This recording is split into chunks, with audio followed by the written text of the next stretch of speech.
My appointment at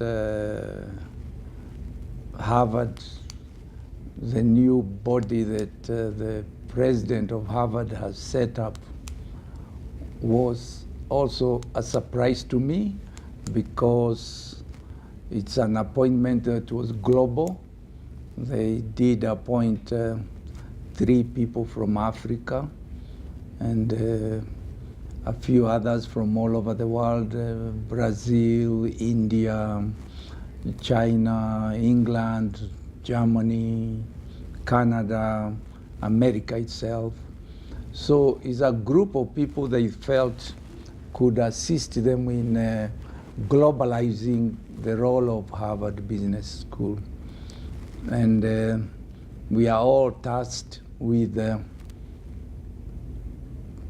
thinking strategically what can Harvard do to play a bigger role in the world.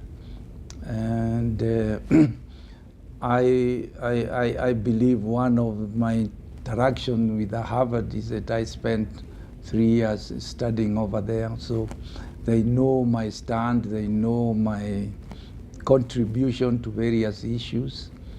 And I feel Kenya was honored to be included in this appointment.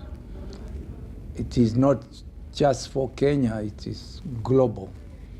And therefore I look to helping countries in the region and beyond to think of how and what they need to do to access education for their students at Harvard Business School. Harvard is a unique university. It has a lot of values that has been built over many years. It has one of the world's renowned libraries that are not found anywhere. And therefore, students who go to Harvard have huge advantage to acquire first-class knowledge. And therefore, my first take on all this is how can we assist African students, including Kenya, to focus in targeting Harvard, supported by their governments, supported by other institutions, to be able to acquire knowledge and access to Harvard Business School. Harvard does not only want money, because they also have some scholarships. Sometimes they give to worthwhile causes. But they need first-class brains, students who will benefit from interactions with other students from all over the world on the same value. There is no student who went through Harvard who has been in the street looking for a job. Actually, most students are hired even before they graduate because of their quality. And once you have the label of Harvard, the world is your market.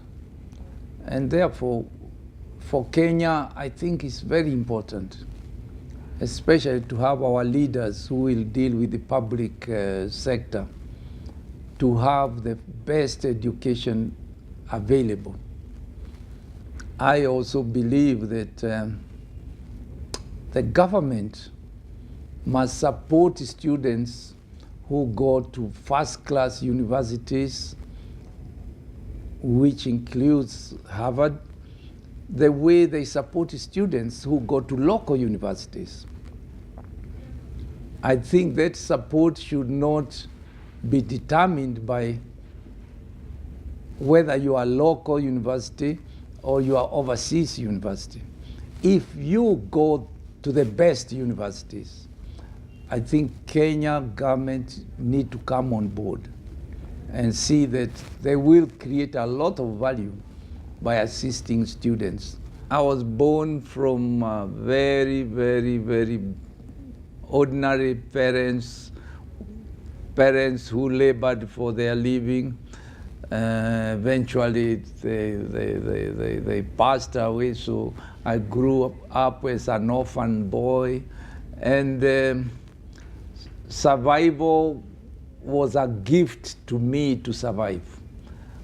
But I believe my parents left me only one thing in life: my brain, my determination, my vision.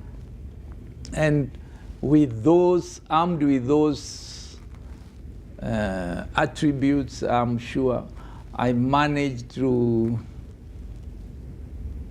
pedal my way through life and to really learn the survival skills. And I just compliment my own brain for not resting and not giving up about life, and being determined that yes, I can make it. And that's what brought me to be who I am today. I don't think there are any other special things. It's just determination. We need to really look at what we are giving the students, and when do we release them to the market. I think it's very important, each university, to look at the numbers we are producing.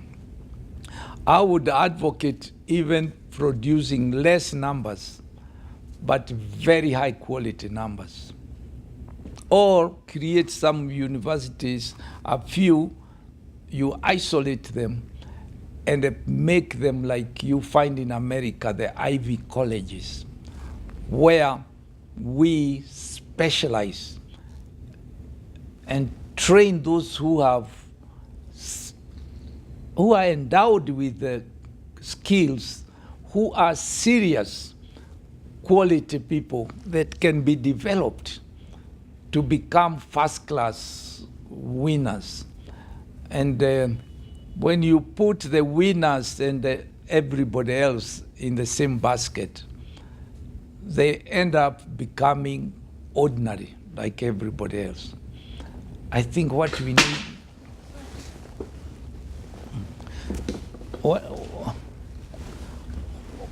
what we need is to find, can we pick the people with these unique skills and talents and help them to sharpen and to develop their skills further.